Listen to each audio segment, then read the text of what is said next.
नमस्कार, मैं अश्विनी कुमार। एक वक्त था जब कहते थे कि जिस पर जोर नहीं वो खुदा होता है। आज कहते हैं कि जहां जोर नहीं चलता उसे महंगाई कहते हैं। आज दिन भर महंगाई के इन 4 अक्षरों को लेकर बयानबाजी हुई। कांग्रेस में बयान पर बयान जारी हुए। रिजर्व बैंक के गवर्नर को कहना पड़ा सब ठीक होगा, लेकिन रेल मंत्री ने इशारा कर दिया कि रेल भाड़ा बढ़ेगा। इन सब के बीच चिंता का ग्राफ भी चढ़ा। आलू प्याज महंगा हुआ, डॉलर के मुकाबले रुपया गिरा और हर तरफ यही चर्चा हुई कि कब आएंगे अच्छे दिन। हम बिग फाइट लाइव में आज इन्हीं अच्छे दिनों की तलाश करेंगे।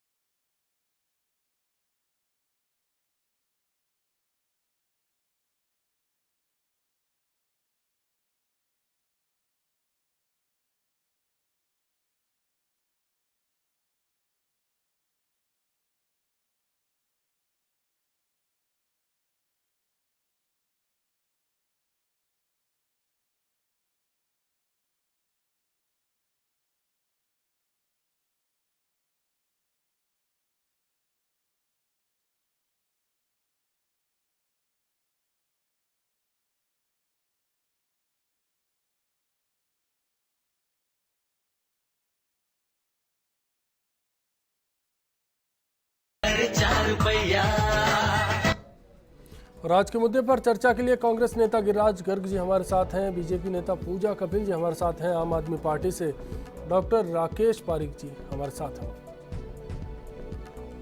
सबसे पहले हमारी सरकार के खिलाफ फर्जी आरोप लगा के झूठे वादे करके ये सरकार आई और सरकार ने कहा था कि सरकार आते ही महंगाई गिर जाएगी। इस सरकार ने ये कहा था कि आते ही हम चमत्कार कर देंगे और ये चमत्कार नहीं कर पा रहे हैं। पहले अच्छे दिन की लोगों को वायदा करा, अब उससे बच के निकलने की कोशिश करी जा रही है। और आज अरुण जेटली जी ये कह रहे हैं कि हम लोग जमाखोरों के खिलाफ होना चाहिए और महंगाई जमाखोरी की वजह से। तो सरकार को 2 से 3 हफ्ते ही हुए हैं और आम आदमी परेशान है क्योंकि यूपीए की जो सरकार रही है उसने महंगाई से उनकी कमर तोड़ दी है।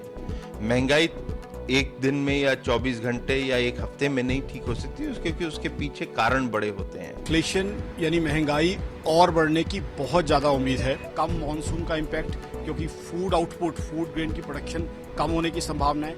साथ में आप ऐड कीजिए इराक क्राइसिस की वजह से क्रूड ऑयल, कच्चा तेल जो $113 पर बैरल हुआ पड़ा है और डॉलर 60 रुपए से ऊपर हुआ पड़ा है। ये चीजें मिलके महंगाई को आने वाले समय में और बढ़ाने की बहुत बहुत उम्मीद है। सवाल यही है कि क्या महंगाई और बढ़ जाएगी, कब अच्छे दिन आएंगे? पूजा जी, मैं आपसे शुरुआत करूंगा। गिरिराज जी की पार्टी के आज दिन भर बयान रहे, आपकी पार्टी निशाने पर रही, लेकिन सवाल यह है कि महंगाई को लेकर आपकी पार्टी कर क्या रही है?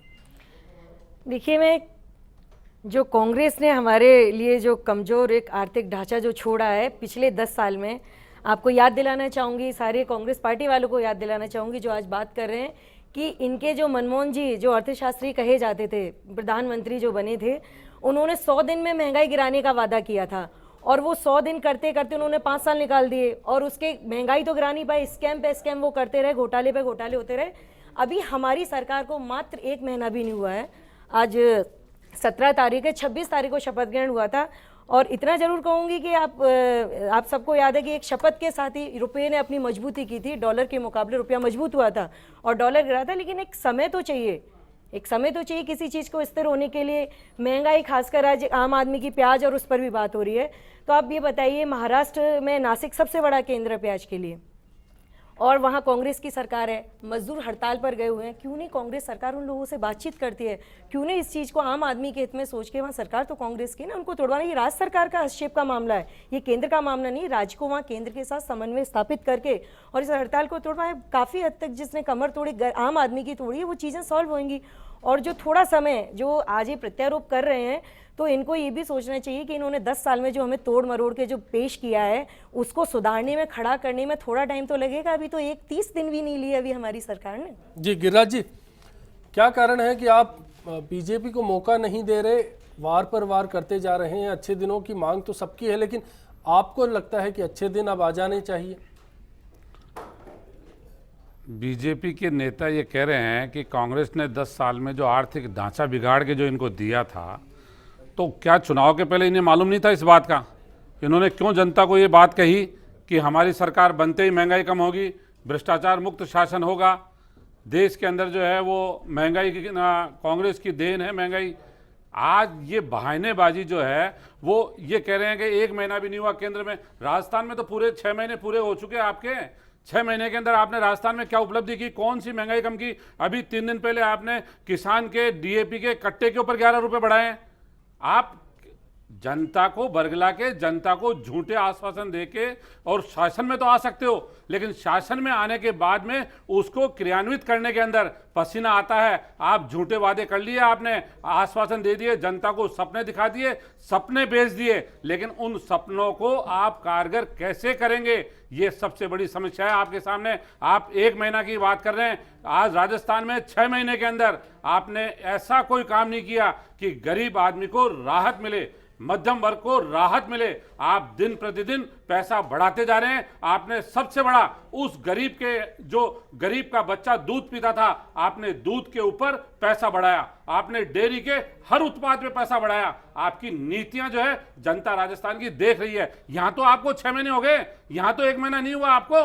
आप केंद्र के 1 महीने की बात कर रहे हैं, राजस्थान का उठा के देख लें, जो 163 का मैंडेट जनता ने आपको दिया था। जी बिल्कुल अहम सवाल है। राकेश जी, आपको नहीं लगता कि अब आम आदमी पार्टी के लिए भी आवाज़ उठाने का वक्त है? क्योंकि जिस हिसाब से महंगाई को लेकर सवाल खड़े होने लगे हैं, नीतियों की बात होने लगी है, खास तौर पर प्रदेश सरकार की अगर बात की जाए, तो यहाँ नहीं लगता कि नीतियों को लेकर सवाल खड़े किए जाने चाहिए? जिस हिसाब से महंगाई बढ़ रही है, टैक्सेस की बात आ रही है। निश्चित आवाज़ उठाएगी आम आदमी पार्टी, और हम पहले भी उठाते आए हैं, पहले भी जनता को आगाह करते आए हैं कि आपको कोई फ़र्क महसूस नहीं होगा, केवल आप नेता बदल रहे हो, नीतियाँ वही हैं। जी पूजा जी ने अभी कुछ कहा, प्याज की कीमतों का इन्होंने कारण बता दिया, लेकिन इसके अलावा डीजल के दाम बढ़ रहे हैं, रेल किराया बढ़ने की तरफ इशारा दिया गया रेल मंत्री की तरफ से, गैस के दाम बढ़ने वाले हैं, अंबानी जी उसके दुगने दाम करने वाले हैं और सरकार कुछ कर नहीं रही है। तो ओवरऑल सभी तरह से दाम बढ़ते जा रहे हैं। महंगाई जो हम अच्छे दिन सोच रहे थे, अच्छे बजाय बुरे दिन आ रहे हैं, पहले से भी ज़्यादा महंगाई बढ़ रही है। तो ये केवल पल्ला झाड़ लेने से काम नहीं चलेगा। ये कारण तो यूपी भी देती आई थी और वही कारण आप दे रहे हो। बयान भी जो यूपी देती थी वही बयान आप दोबारा देने लग गए। अब पूजा जी से मैं पूछना चाहूँगा, यदि ये कहते हैं कि मनमोहन सिंह ने 100 दिन का वादा किया था, 5 साल में नहीं कर पाए, तो आप कम से कम डेडलाइन दीजिए। आप भी कहिए कि साहब हम 20 दिन में कर देंगे, 25 दिन में कर देंगे, 1 महीने में कर देंगे, 3 महीने में कर देंगे, या फिर आप ये कहिए 5 साल तक हमको फिर से ये झेलना पड़ेगा और 5 साल बाद जनता के पास दोबारा जब मताधिकार का प्रयोग करने का मौका आएगा तभी कुछ कर पाएगी जनता। जी पूजा जी। बिल्कुल जी, आप जिस चीज़ को लेके आप बात कर रहे हैं, तो आप देख भी रहेंगे माननीय आदरणीय प्रधानमंत्री नरेंद्र मोदी जी जिस तरह सारे मंत्रालय में, और आज ही गरीबों के लिए तो आज ही वित्त मंत्री को ये प्रपोज किया गया है सरकार की तरफ से 3% पे उनको ब्याज उपलब्ध कराया जाए। और माननीय गडकरी जी मंत्री जी ने अभी एक गरीबी को लेके बिल्कुल पूरा ध्यान आम आदमी के ऊपर है। आज बैटरी चालित रिक्शों के भी उन्होंने आज परमिशन के लिए किया है। अकेले दिल्ली में जैसे 1 लाख रोजगार उपलब्ध होने होंगे, तो ये कहीं ना कहीं गरीबी के लिए, तो आप समय तो दीजिए। आज अभी तो उनको 20 दिन आज सरकार को हुए हैं, 20 दिन में आप लोगों ने क्वेश्चन कर दिए। 10 साल से आप शांत बैठे थे, तब आप क्या कर रहे थे? 100 दिन कहिए, 200 दिन कहिए, हम तो तब भी सड़क पे थे, जब आप नहीं थे तब भी हम सड़क पे थे। हो सकता है वो चीज बहुत जल्दी आ जाए। और क्रूड ऑयल की बात, तो इराक का संकट पूरे विश्व में जो चीज नजर आ रही है, जहां से ये तेल निकलता है वहाँ पूरा संकट है, वहाँ इंसान की जान पर बन रही है। वही कारण कांग्रेस देती आई थी उस जेन्युइन प्रॉब्लम को मुझे जी, आपको नहीं लगता कि इराक का संकट अभी दूर है? इराक के जो साइड इफेक्ट्स राजस्थान पर पड़ेंगे, क्योंकि पूरा मामला दक्षिणी इराक को लेकर है। इराक में अगर हालात बिगड़ रहे हैं तो तेल पर जो असर होना चाहिए, लेकिन क्रूड ऑयल आज ही 12 पैसे सस्ता हुआ है, फिर महंगाई कहां से आ गई? देखिए, महंगाई कोई एक दिन में तो ये बड़ी चीज है नहीं। मैं अगर आप थोक की रेटों पे कुछ जाएंगे, तो मैं अभी दाल दलहन है, ये पिछले साल का अगर आंकड़ा देखेंगे तो आप उसके मुकाबले इस समय भी सस्ती हैं। आप आते ही किसी को संभलने दीजिए, तय करने दीजिए। एक सिर्फ एक अटैक करने की रणनीति जो आप बना रहे हैं वो मेरे हिसाब से सही नहीं है। आप उनको समय दीजिए पूरा अपने काम करने का। अगर रिजल्ट ना आए, आप 20 दिन में जितना हंगामा कांग्रेस ने मचा रखा है, तो 10 साल में इन्होंने आम आदमी की सोची क्यों नहीं? या आम आदमी पार्टी, आप भी इतने टाइम से बैठे, तो 20 दिन अभी सरकार को बनी, उन्होंने समय तो दीजिए आप काम करने के लिए। वो पूरा उस चीज को, आज आपको मैं किसी कुर्सी पर बैठाती हूँ, बैठते आप सारे सिस्टम को संभाल देंगे। सिस्टम में थोड़ा समय लगता है। जो राकेश जी कह रहे हैं उसका सवाल है कि ये लिमिट कब तय होगी? मनमोहन सरकार ने भले ही 100 दिन कहा, वादा पूरा नहीं कर पाए, बीजेपी कब उस वादे को पर खरा उतरेगी? हो सकता है हमें लिमिट के समय तय करने से पहले शायद हम सुधार में आ जाएं, हमें लिमिट देने की जरूरत ना पड़े और उसको एक्सटेंड करने की जरूरत तो ना ही पड़े कम से कम। गिरिराज जी, ये सवाल आपके लिए छूट जाता है क्योंकि महाराष्ट्र का जिक्र किया उन्होंने कि प्याज की कीमतों पर वहाँ से असर पड़ा है।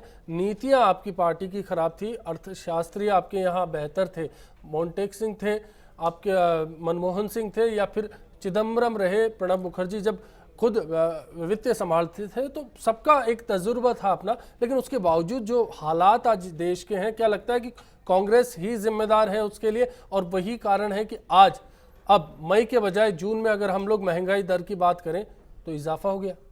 निश्चित रूप से अश्वनी जी, पूजा जी जो कह रही हैं, मनमोहन सिंह जी की ही नीतियां थी, कांग्रेस के यूपीए 2 शासन की नीतियां थी कि पूरा विश्व जब आर्थिक मंदी से घबरा गया था, अमेरिका जैसा देश घबरा गया था, उस समय भारत पूरी शक्ति के साथ, मजबूती के साथ खड़ा हुआ था। ये यूपीए सेकंड की कांग्रेस की देन थी, मनमोहन सिंह जी की देन थी, नीतियों की देन थी कि भारत कहीं घबराया नहीं, भारत टूटा नहीं, आर्थिक रूप से मजबूती से भारत खड़ा रहा। और एक के बाद एक नई योजनाएं गरीबी के लिए हो, मध्यम वर्ग के लिए हो, सरकार ने दी। आज परिस्थिति चुनाव में हार जीत से तय नहीं होती है कि चुनाव में कांग्रेस हार गई, बीजेपी जीत गई, इसलिए आप ये कहें 10 साल में कुछ नहीं किया। अगर 10 साल में कांग्रेस कुछ नहीं करती तो 5 साल पहले जो चुनाव हुआ था, उस चुनाव में जिस तरह से भारतीय जनता पार्टी को जनता ने नकारा था, वो भी जनता ना आपके सामने है।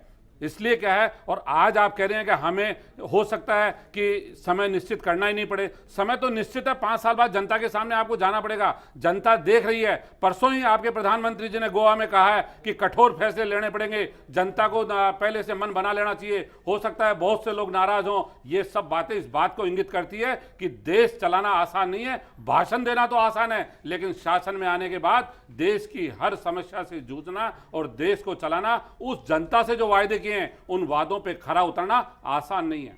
जी बिल्कुल, एक अहम सवाल। जी कुछ कह नहीं पूछे जी? जी बिल्कुल, इन्हें याद करना चाहिए कि अगर ये उससे अपनी 10 साल के शासन से पहले अगर अटल जी के शासन पर चले जाए तो मुझे बोलने की जरूरत नहीं है, पूरी दुनिया, पूरी जनता जानती है बीजेपी के शासन और उनकी सक्षमता का, किस तरह उन्होंने चलाया। वो कंपैरिजन मुझे बताने की जरूरत नहीं है, जनता को बहुत अच्छे से याद है। और उसी को याद करके आज आपको इस तरह जनता ने इतना बड़ा मैंडेटरी बीजेपी को दिया है, ये बात भूलिए मत। इसीलिए जनता ने आपके शासन को नकार के शाइनिंग इंडिया और फील गुड को, जो आप बता रहे थे, कुछ लोगों को फील गुड हो रहा था शासन का, कुछ लोगों को शाइनिंग इंडिया दिख रहा था, उसी कारण से जनता ने नकारा आपके 6 साल के शासन को और यूपीए फर्स्ट आया। ये आप ही की अच्छी नीतियां थी जिसके कारण जनता ने आपको नकारा था।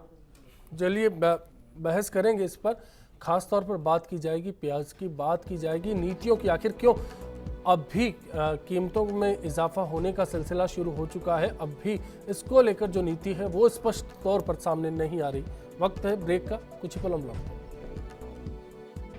इंटरनेशनल मार्केट होता है, मार्केट से रेटें फ्लैक्चुएट होती है, ऊंची नीची जो होती है किसी आदमी विशेष से नहीं होती है, जमाखोरी से हो सकती है, उस पर सरकार कंट्रोल कर सकती है। तेल के दाम हैं, जो तेल वगैरह, डीजल है, बहुत सारे, सोना है, चांदी है, ये इंटरनेशनल मार्केट से फ्लैक्चुएट होते हैं। तो महंगाई के लिए किसी विशेष आदमी को जिम्मेदार नहीं ठहराया जा सकता। बढ़ती महंगाई के लिए पहले तो सरकार जिम्मेदार है, और कहीं ना कहीं हम भी, जो कि पब्लिक आम आदमी भी जिम्मेदार है, क्योंकि हम लोग जो कि बहुत ही जल्दी आकर्षित हो रहे हैं फॉरेन गुड्स की तरफ, उसकी वजह से महंगाई कुछ ज़्यादा ही बढ़ रही है। बढ़ती महंगाई के लिए सरकार को जिम्मेदार मानता हूँ, और इंडियन जो ऑयल जो कंपनियां हैं उनको जिम्मेदार मानता हूँ, क्योंकि जब भी इंडियन ऑयल पैसा बढ़ाती है तो उस पर हर चीज़ पे पैसा बढ़ता है।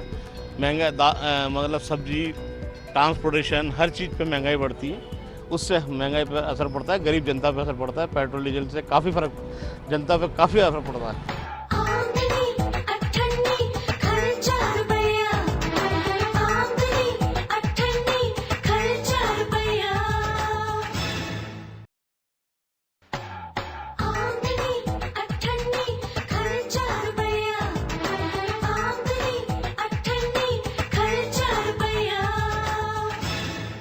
अब लग रहा है कि वही दिन फिर से और खराब दिन मतलब आने वाले हैं, और वो आज के इस खबर से ये सच साबित हो रहा है कि महंगाई का दर जो है और तेजी पकड़ रहा है। जो नारा उन्होंने दिया था कि अच्छे दिन आने वाले हैं, जल्द से जल्द लोगों का नारा ये होगा कि हमारे अच्छे दिन लौट आइए। देखिए, इस इलेक्शन से, चुनाव से पहले मोदी जी ने अपनी हर जनसभा में कहा आपके लिए अच्छे दिन आ जाएंगे। हाँ, अच्छे दिन बीजेपी और मोदी के तो आ गए, देशवासियों के बुरे दिन आ गए हैं, क्योंकि इतनी महंगाई, अभी जो फिगर्स आया है पास्ट में कभी भी 1% एक साथ महंगाई बढ़ी हो, ऐसा नहीं हुआ, इस बार हुआ है। काला बाजारी की वजह से महंगाई पिछले दिनों बढ़ी और लगातार विपक्ष में रह करके भाजपा कहती रही कि महंगाई बढ़ रही है, इसको तुरंत हम जैसे ही सरकार में आएंगे हम इसको नीचे ले आएंगे। तो क्या हो रहा है उन वादों का? आप उन वादों के लिए संजीदगी के साथ सोचिए और नीतिगत निर्णय लीजिए, लेकिन सिर्फ ये कि कालाबाजारी हो रही है ये वित्त मंत्री के मुंह से सुनना अच्छा नहीं लगता। ये कालाबाजारी लगातार रही है और सरकार में अगर दम हो तो कालाबाजारी के खिलाफ सख्त कानून लाए। और आज हमने आपसे सवाल किया था कि क्या नरेंद्र मोदी महंगाई से निपट पाएंगे। आप इस पर अपनी राय firstindianews.com हमारी वेबसाइट पर दे सकते हैं। फेसबुक और ट्विटर के जरिए भी आप बता सकते हैं कि इस सवाल पर आप क्या सोचते हैं। और इस चर्चा में अब हमारे साथ आर्थिक मामलों के जानकार जयसिंह जी कोठारी भी जुड़ चुके हैं। कोठारी साहब, मैं आपके पास आऊंगा। एक सवाल आपसे ये करना चाहूंगा कि महंगाई को लेकर लगातार बयानबाजी हो रही है, लेकिन ये महंगाई आखिर बढ़ती कैसे है, पहले इसको समझना चाहेंगे। देखिए, सबसे पहले इसका जो बेसिक कारण है वो ये है कि पिछले 10-15 सालों में हमने हमारी इकोनॉमी का मोनेटाइजेशन बहुत तेज़ गति से किया है। उधार मिलने के एवेन्यूज़ बहुत सारे हो गए। किसान अपनी ज़मीन से उधार ले सकता है, गाड़ी उधार पे मिलती है, मकान उधार पे मिलता है। तो जो मनी का फ़्लो, गाड़ियाँ उधार पे मिलती है, तो जो मनी का फ़्लो है, नरेगा योजना लागू हो गई, दूसरी कई योजनाएं लागू हो गई, पेंशन स्कीमें लागू हो गई। उन सब से एक नई इकोनॉमी का परिवेश हमारे यहाँ बना है जिसको हम कहते हैं मनी इकोनॉमी। और ये सब जो मायाजाल है ये उस मनी इकोनॉमी का है। वही कंजम्पशन इकोनॉमी को ग्रो करती है, देश के विकास दर को भी बढ़ाती है, उसमें भी अपना वर्चस्व रखती है और वही महंगाई को बढ़ाती है। जी, अब एक सवाल, बीजेपी बोल रही है कि उनको अभी चंद दिन हुए हैं इस महंगाई को लेकर, वो अभी जिम्मेदार नहीं है, सत्ता संभाली है केंद्र में। लेकिन मेरा ये सवाल है अब आपसे कि क्या ऐसा नहीं है कि जो जमाखोरी से रिलेवेंट जो बयान दिया, या फिर जब राष्ट्रपति का अभिभाषण था उसमें जिक्र किया गया कि महंगाई बढ़ सकती है क्योंकि उत्पादन कम होगा, कमजोर मानसून की आशंका है, जो ये आशंकाओं से जुड़े सवाल होते हैं, क्या आप नहीं लगता कि सरकार को ऐसे सवालों पर काबू पाना चाहिए? तो कहीं ना कहीं मार्केट पे जो इसके साइड इफेक्ट्स होते हैं उन पर असर पड़ना रुक जाए। नहीं, कोई इस आशंका से कोई लेना देना नहीं है। वो तो एक हा हुल्ला वाली बात है। जो रियलिटी है वो ये है कि हमने सिस्टम में मनी की सप्लाई इतनी कर रखी है कि किसी आदमी को महंगाई की एक तरीके से चिंता नहीं है। हर आदमी, आप किसी शादी ब्याह में जाइए, आपको कहीं लगता है कि वहाँ कोई महंगाई का असर है? किसी परिवार में अपन खाने के पैटर्न को देखे कहीं लगता है कि आपको महंगाई का असर है? तो एक ये मनी इकोनॉमी, कंजम्पशन इकोनॉमी को सपोर्ट करने के लिए एक आर्टिफिशियल इकोनॉमी जिसे कहते हैं, ज़मीनों की कीमतें ऐसे आर्टिफिशियल ग्रो हो गई कि उसको बेचने जाओ तो बिके नहीं, लेकिन आप उधार लेना चाहो तो उस पर मिल जाता है। तो ये आर्टिफिशियल इकोनॉमी का कमाल है, कैपिटलिज्म का साइड इफेक्ट है। उससे ये महंगाई हो रही है और उसमें कोई भी सरकार आ जाए इसको कंट्रोल तो किया जा सकता है। चलिए, लेकिन उसके मेजर्स सेलेक्ट जो कर, जिस आर्टिफिशियल इकोनॉमी की आप बात कर रहे हैं, मैं खैर इस पर न जाकर, क्योंकि मैं इस बारे में ज़्यादा समझ भी नहीं पाऊंगा, लेकिन मेरा ये सवाल है कि आम आदमी जो आमदनी अठन्नी खर्चा रुपया वाली बात है कि दाल किस तरह से महंगी होती है, आलू किस तरह से महंगा होता है, प्याज की कीमतों पर किस तरह से असर पड़ता है, किस तरह से तेल है जो महंगा हो जाता है, और फिर सदानंद गौड़ा जैसा कि हमारे रेल मंत्री संकेत देते हैं कि रेलवे 5000 करोड़ की परियोजनाओं को लंबित करके चल रहा है। अगर उनको पूरा करना है तो उनको 10% तक रेल भाड़ा बढ़ाना पड़ेगा, 5% तक आपका माल भाड़ा बढ़ाना पड़ेगा। क्या इनका असर नहीं पड़ता बाजार पर? नहीं, बाजार पे पड़ता है। वो तो जैसे पेट्रोल डीजल का कोई भी प्राइस हाइक होगी तो उसका एक क्यूमुलेटिव इम्पैक्ट है। वो सब पे, आप रेलवे, ट्रांसपोर्ट, सब पे, आम आदमी, ढुलाई, सब्जी, खाने पीने की चीज़ें, सब पे उसका असर पड़ेगा।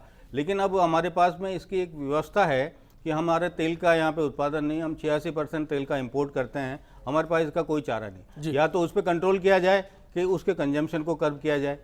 कंजम्पशन को कर्व करना फ्री इकोनॉमी, फ्री सोसाइटी में सामान्यतया जब तक आपकी ऐसी एक्स्ट्रा ऑर्डिनरी कोई सर्कमस्टांसेस नहीं हो, जब तक कोई भी सरकार नहीं कर सकती। जी, तो मौजूदा सरकार का क्या रोल हो सकता है?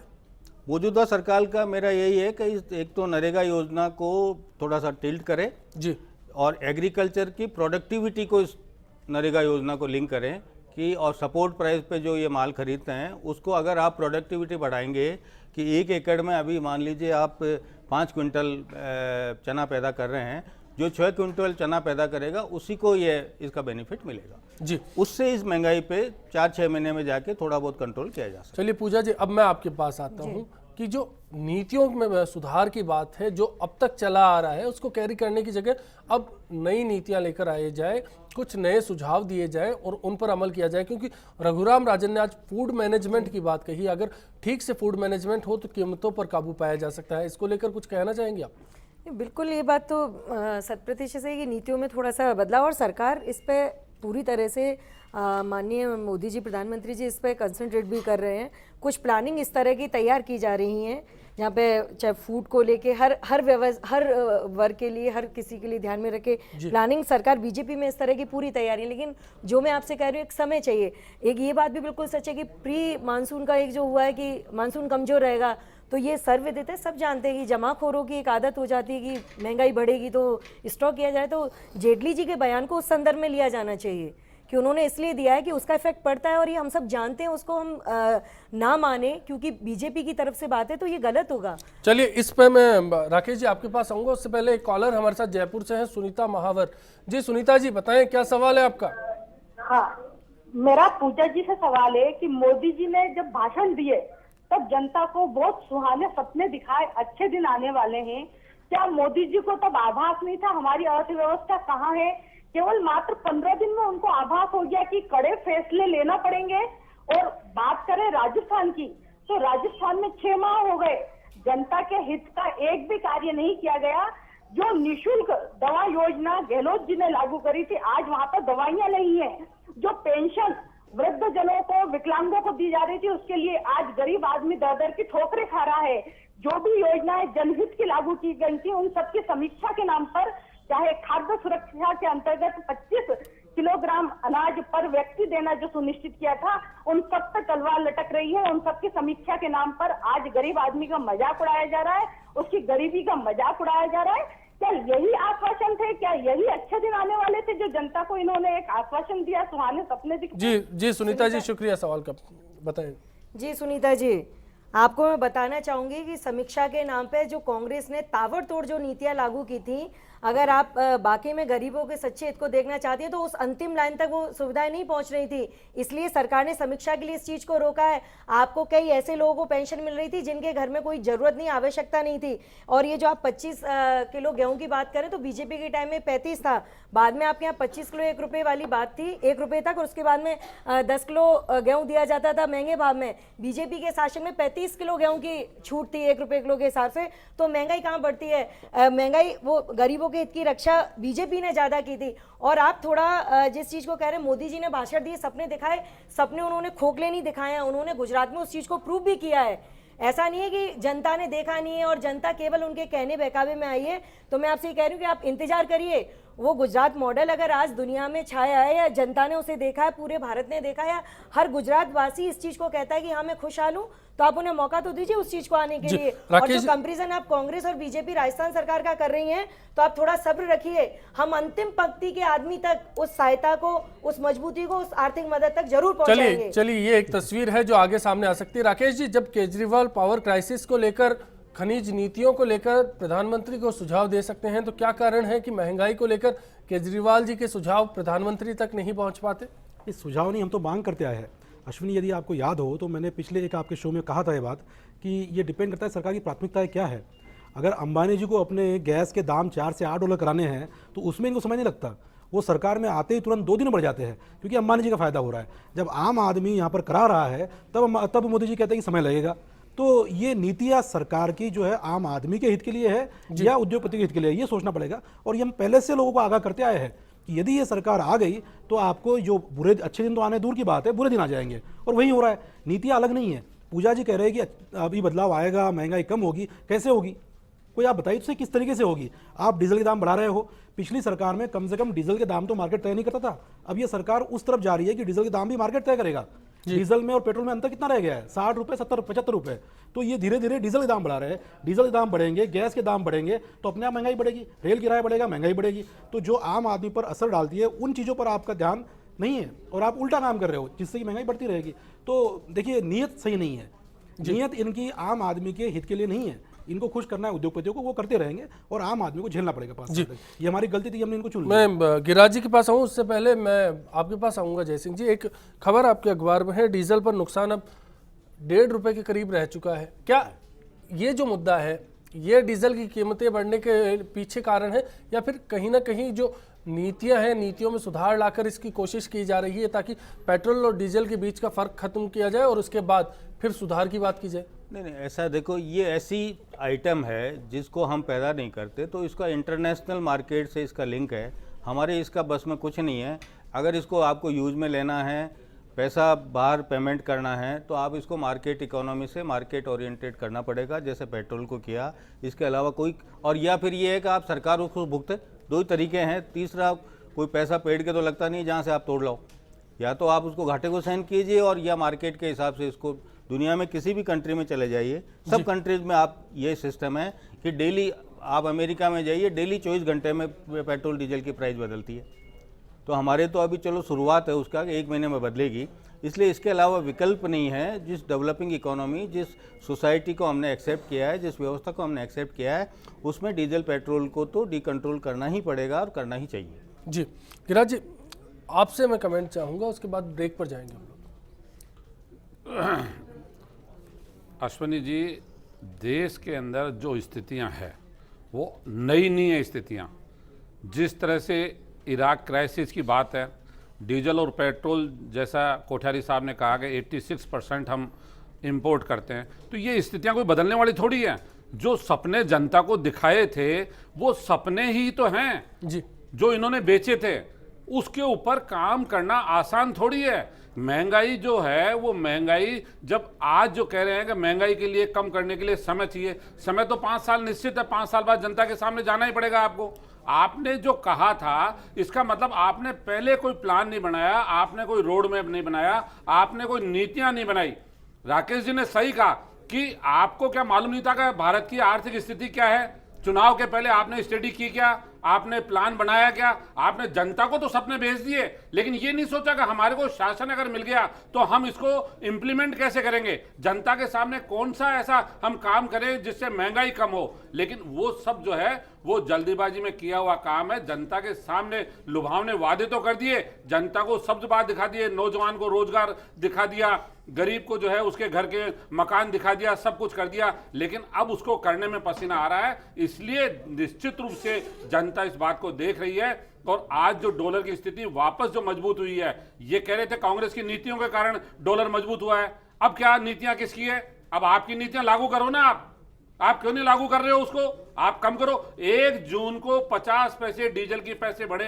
कांग्रेस के शासन में जो कंपनियों से जो था मेमो, उसके आधार पे आप शासन में आ गए थे ना, आप रोक देते उस फाइल को कि डीजल पे पैसा नहीं बढ़ेगा, लेकिन उसको इंप्लीमेंट करना मुश्किल है। इसको आपको ये अब एहसास हुआ है शासन में बैठने के बाद कि देश को चलाना कितना कठिन है।